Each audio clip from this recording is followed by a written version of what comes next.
Welcome to the Build Business Acumen podcast, where we deliver practical knowledge and powerful guidance. Here is your futuristic host, Nathaniel Schooler. It's really lovely to see you again, Angela. And today, you're going to tell me how to build a community of fiercely loyal fans, people that just take action, right? I think that, well, good morning to you, and it is lovely to see you, and I am so excited about this new year. I think community, like everything else, like network, has become a buzzword, and so I think it's important to understand at the core of community. So if you take community offline, I grew up in a town of 641 people, and we were a community, and the key factor in any community, no matter what size, is the level of contribution that each member not only has, but feels responsible for.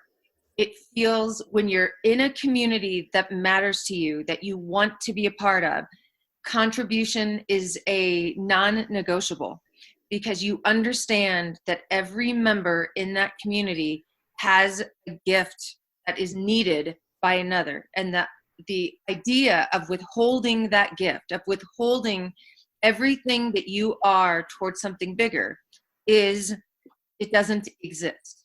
And so you never take for granted anyone else in the community, and you never take for granted your role in that community. And that's really different than a network, which is just a body of people that potentially are like-minded, but they don't have the same level of commitment, where they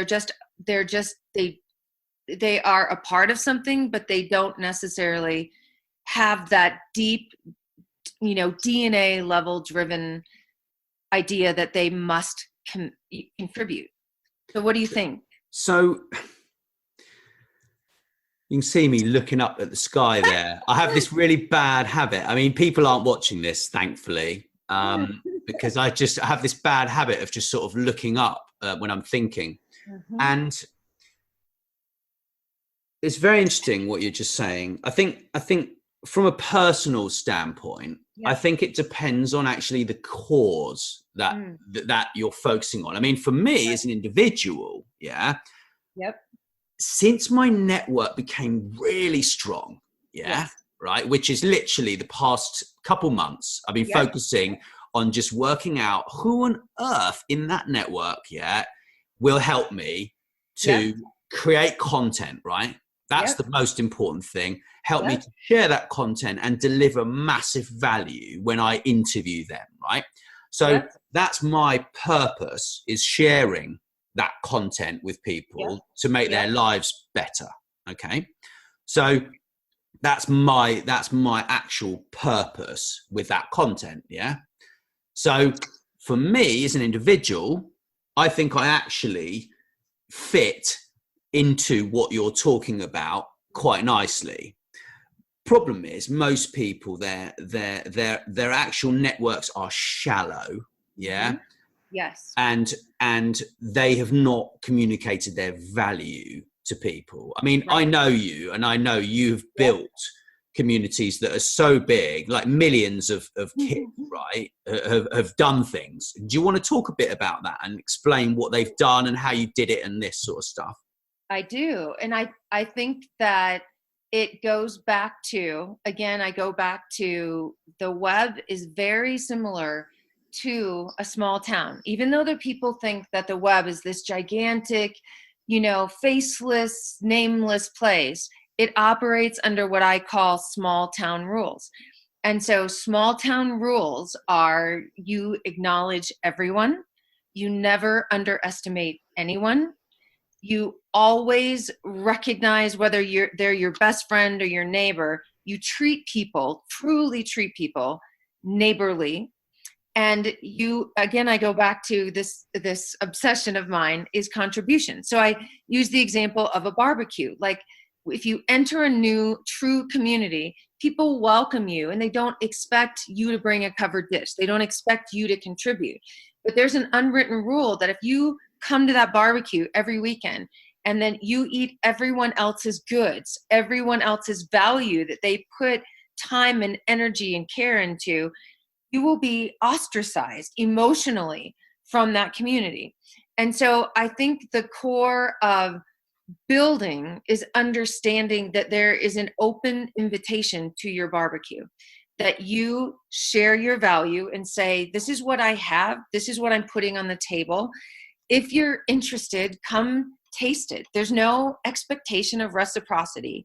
But if you sit at the table and you want to stay at the table often, you need to share your covered dish too. I promise it will not be judged, but you can't leave it covered. You have to uncover it, and you have to share where it came from and how you created it so other people can be nourished by it. And then all of a sudden you start owning. Like, there was a lady in my town that made the best potato salad. It was really like incredible. No one would even dare to replicate potato salad that Dana made, because it was her thing. So people start creating identities around what they contribute. And even when Dana was sick, she pre-made potato salad for the neighborhood barbecue because she knew it would be missed. And I think that's the core that is slightly different from a network.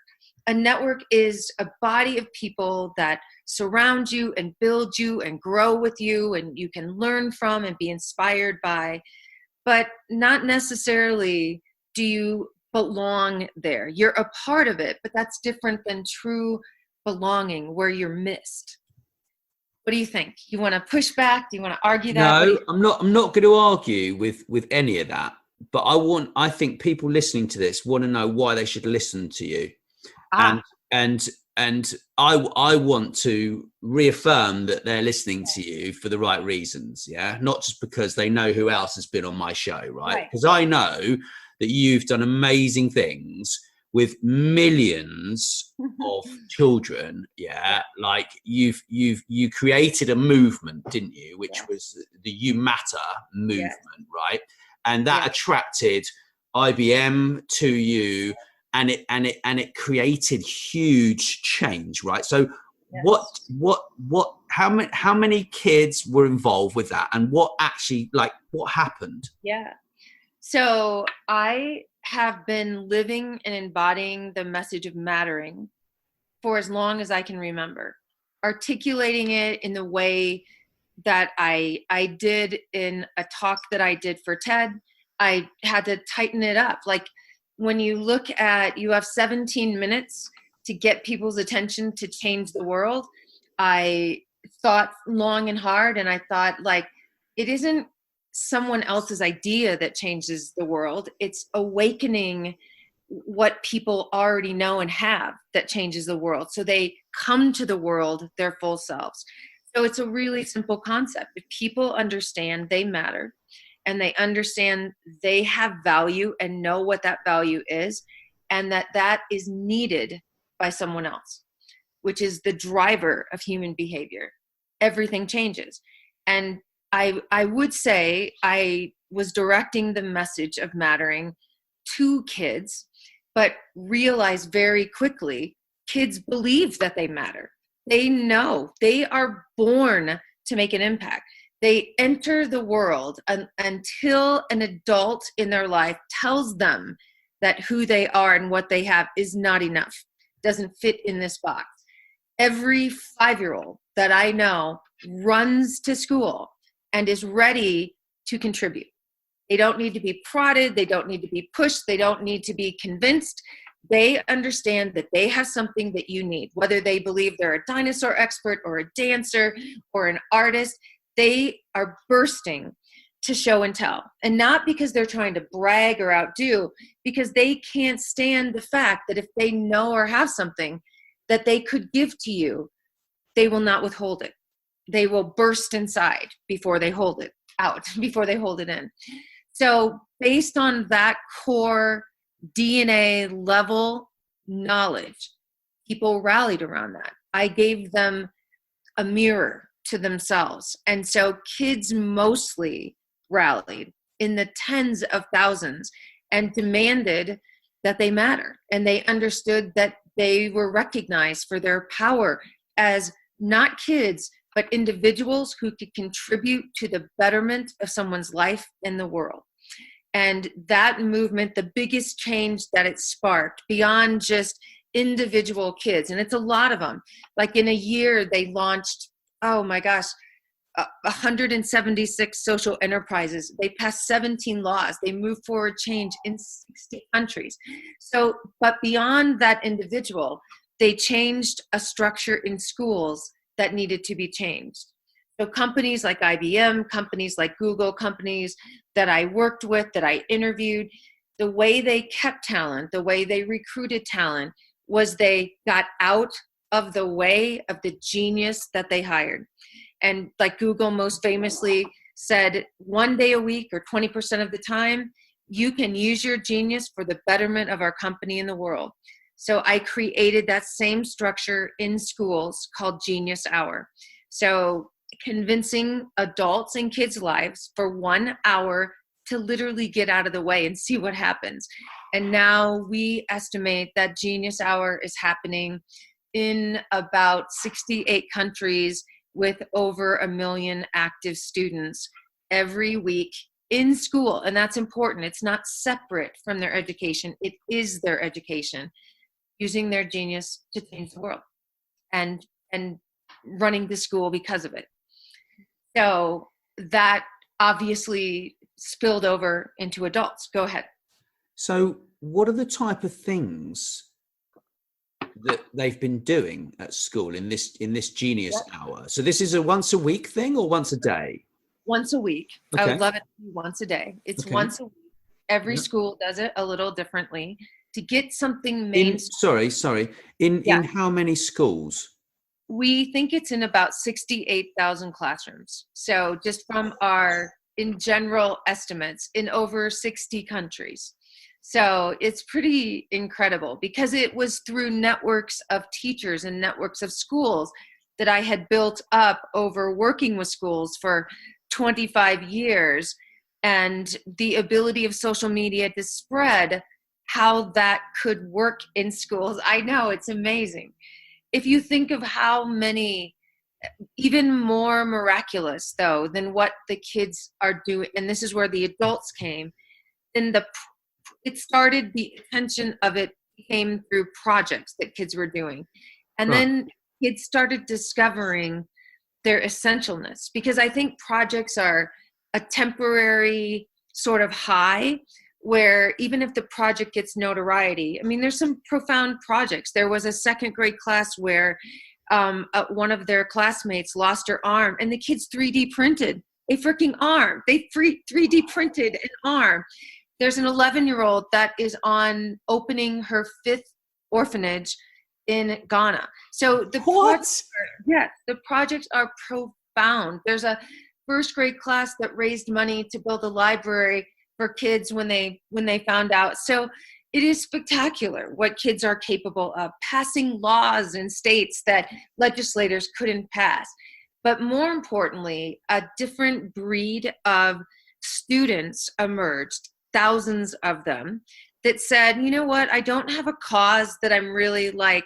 Some of the kids were really convicted that, you know, I want to fight cancer, or I want to go up against this, or I want to, you know, build a playground in my community. And other kids were like, none of that can happen if people don't believe they matter. I want to ensure that everyone in my community, whether it is veterans or whether it is the elderly or whether it is people sick in the hospital or whether it is their classmates, where suicide, depression, and anxiety are rampant, pandemic. So they set up things like hotlines in their schools, safe rooms in their schools, places where they would, like several of the kids created a spot like a bench or a lunch table where kids would never have to eat alone or be alone. Loneliness is pandemic. Anxiety is pandemic. And I'm getting calls from elementary schools where suicide is a thing that 5th graders think about. Like, that's horrific. So this body of what they called themselves the Choose to Matter ambassadors, they self-organize and they move forward change in the city. And it started with 29 kids. And now we have over 2,000 Choose to Matter ambassadors that work with organizations in their city, and school organizations, government organizations, medical organizations, and move forward local change. And then I share it at the global level. Like one of the cities, because of the kids, the mayor declared the city the first entire city that chooses to matter. So it's profound, inspiring. It's like being a part of a miracle. Amazing. Yeah. So just to give everyone a scale of this, if those classes, right, I just did a few minutes ago, I just did a little calculation. If those classes that you talked about, 60,000? It's in about 68,000 classrooms. So, if you just put 30 people in a class, which is actually a bit under, it's an underestimate, really. It's probably 50. Actually, on average, I would, or 40 probably. If you did 30, that's over 2 million children who are spending an hour a week doing something at that school to help the community. And that community can be within the school, or it can be a project, or it can whatever, right? But this does not take into account the adults that those children encourage. And also it doesn't take into account in 10 years time, 20 years time, what this movement is going to achieve and what it's going to look like, right? Because it's inspirational. This is something that, it's not about how to build a community, a fiercely loyal community. This podcast isn't about that. This podcast is actually about how to create change. It's not about it's lasting change in society by leveraging a community that is the right community to, what would you propagate? You propagate it. Collective genius, because that's what it is. People misunderstand and misrepresent the true definition of genius. They think it is a DNA anomaly, when average is actually the anomaly. We have adopted average and created identities, entire institutions based on above and below average, because genius is too hard to control. It doesn't fit in a box. So we have literally schooled and educated genius out of individuals.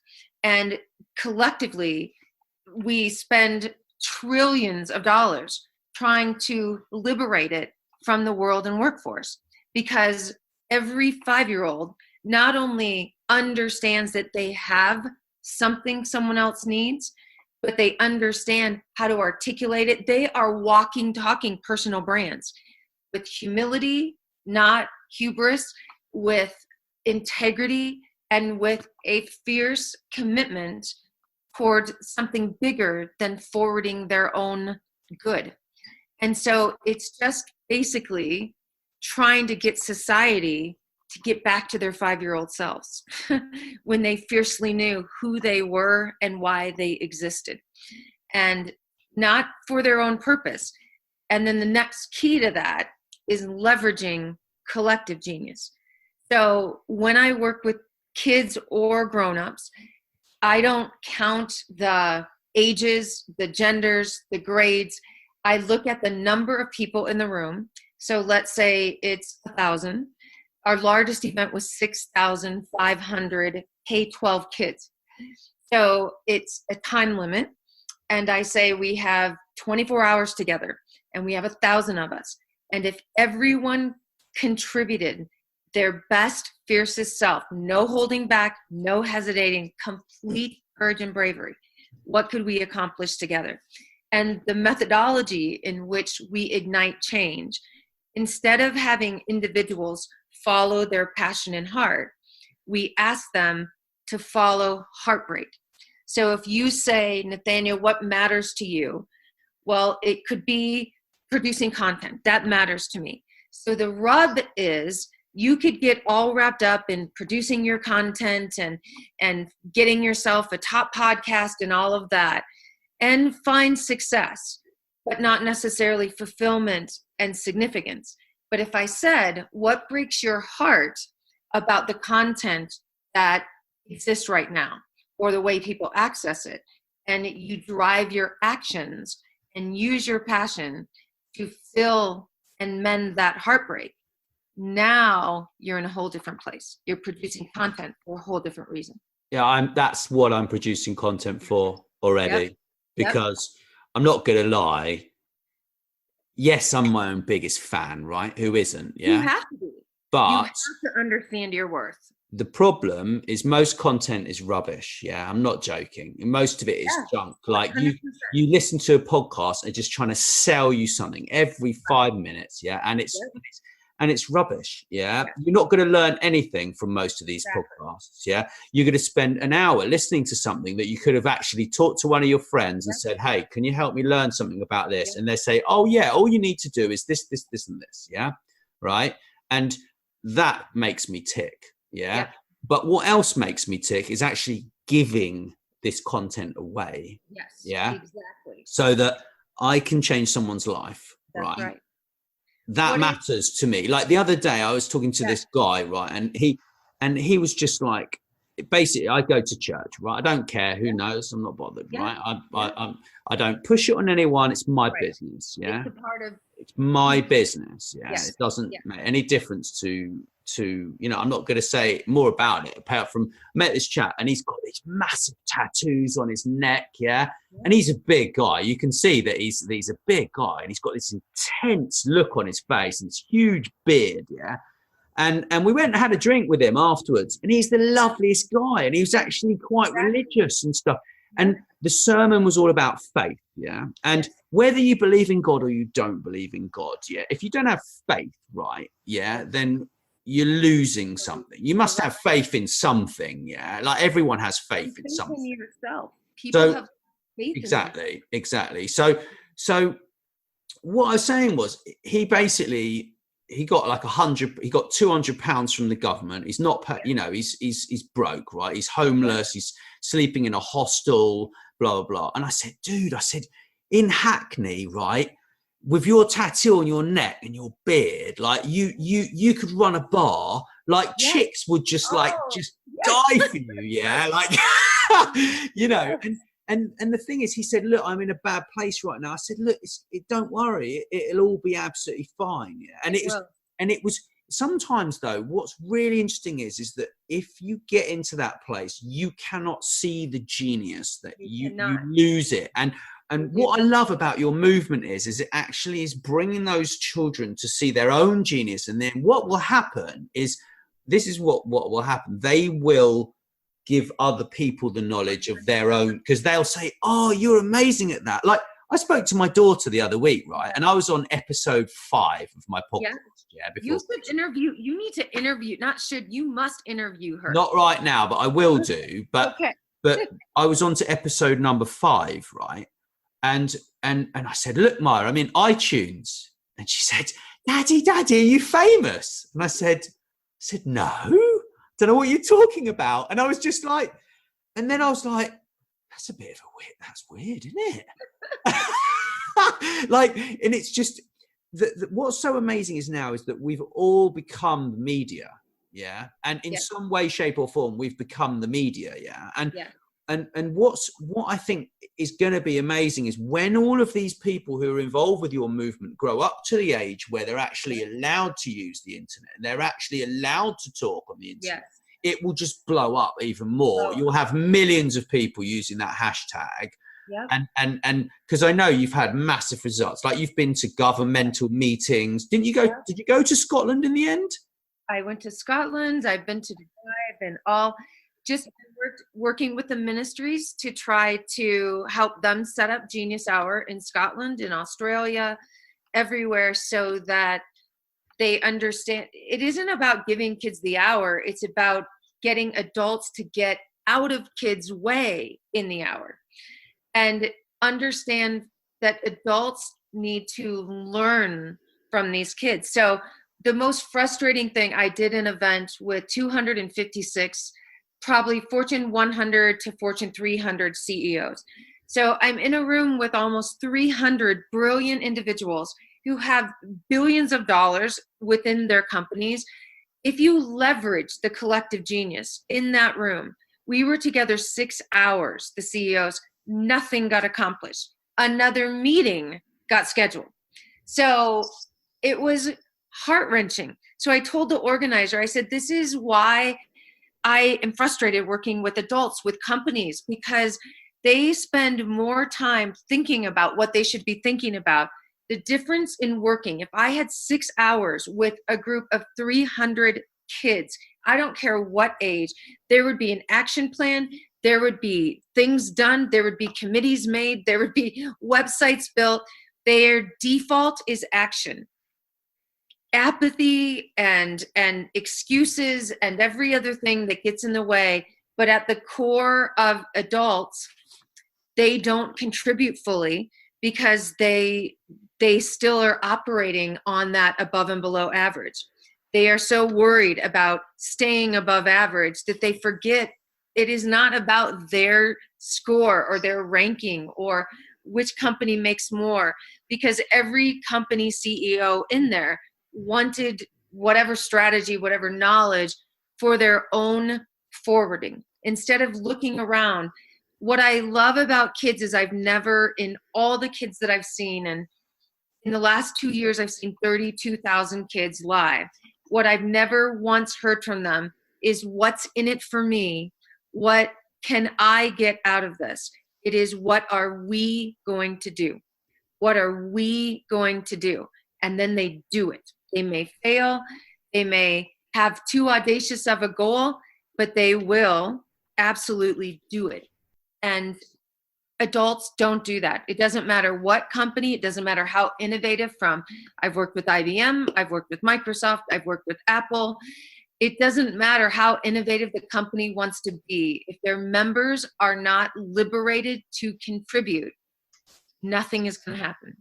How many times have you gone to a company event and last year the same goals were the same as the year before and the year before, and nothing is accomplished with this mass amount of money and mass amount of genius, mass amount of talent? Nothing is done. Yeah. I mean, I think a lot of it's to do with them thinking they're going to get in trouble for making the wrong decision and stuff. Yeah. But, over and above that, right, I did a podcast the other day with Jonathan Chase, who used to be he's still Britain's leading hypnotist. Yeah. I mean, he used to be a stage hypnotist. Yeah. I mean, he can just bang people under just like that. Wow. Literally just like that. Hypnotize me off Diet Coke. Oh, no problem. He can do that. No problem. So when I first met him, it was really interesting. He actually called me Nick. And he made me laugh loads, and he called me Nick, and then he touched me on the arm, and it's like a hypnosis. What they do is when they say that to you again, you just start laughing. Yes. So even if I just think about him calling me Nick, it makes me smile, right? It's just hilarious. But the thing is that what he's big about, is becoming that 9-year-old subconscious mind in your head, because that's what you have in common with him. And when he launches his new podcast show, you should be on his show, right? I would love that, because it's about that 9-year-old in your head, which is the subconscious part of your brain that wants to have fun. Yes. Yeah. Absolutely. And I went through some changes. Yeah. And I was like, what are my goals for the year? And I was thinking, right, what am I going to do about this? And then I was like, no, tools down. I'm going to focus on 3 things for the year. Okay. And I'm going to talk to Jonathan Chase and do a podcast.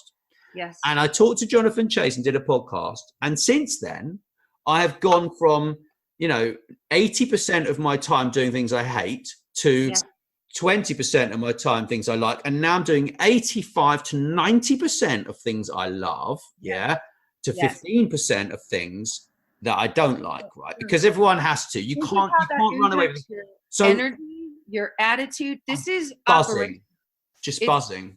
Yes, it's a completely different way.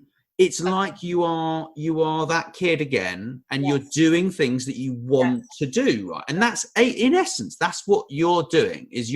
So that's the problem is the mindset, of the people. 100%. Yeah, completely. I get it, right? But you got to go, right? Because you got to go to the. Go in about 5 minutes. Okay, so cool. So we got 5. So let me just think. What else? So give me some tangible things that these kids have done. Come on, give me. I want to just share a tangible thing for your audience, because at the core, what I've learned most from kids is not about the projects. It's the underlying core of why they have so much energy, why they are so productive, why they are so fierce. And at the core is worthiness. Our own worthiness is at the core of this. And worthiness is a daily practice. This is not some mumbo jumbo or some kumbaya, that if we don't get up every day and understand that what we have and who we are, not what we know and what we have and what we have acquired, matters to at least one other person. That's what makes you run to work. That's what makes you run to school. At the core of mattering, beyond being noticed and being seen and being heard, is the knowledge that you are needed. The most powerful words in our human world are I need you. And when you find out what you have that is needed by others, you will work 100 hours. You will smile the whole time. You will get up in the middle of back surgery and still think about work, because you know that you are needed by someone else. And my charge and my challenge to your community is, don't question that you matter. Find out how to matter, because mattering is a choice, and doing nothing is a choice. So you can't afford to not show up in your full self every day. So don't necessarily find what you love right now. Find your value right now and work on that, and work on contributing that. And you will get back to your 5-year-old self, I guarantee. And this is more than engagement. This is as critical to your health and well-being as food, water, shelter, and air. Yeah. And so I will end by saying, Nathaniel, you matter. And I'm so grateful that you are contributing your full self to the world. The world is better because of that. And I'm telling your listeners and your community that they matter.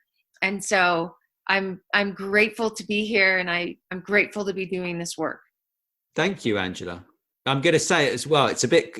You matter as well, Angela. And I'll finish off with that. And, it's in England, we're a bit turned off by the American hype, and that's the problem is that we've had all these people like Anthony Robbins and everyone else sell us all these massive workshops and this and that. And what's amazing is what you're doing doesn't cost people anything, right? Unless, it doesn't, because they can just do it. They just realize that they matter, right? And that's it, right? So. No, I've been working with the Parliament in England, and we went to the 13 communities hardest hit by Brexit to prove exactly what you said, that this is not warm fuzzy, that this is DNA level activation. And the head of the House of Parliament wrote about it. So I'll send that to you.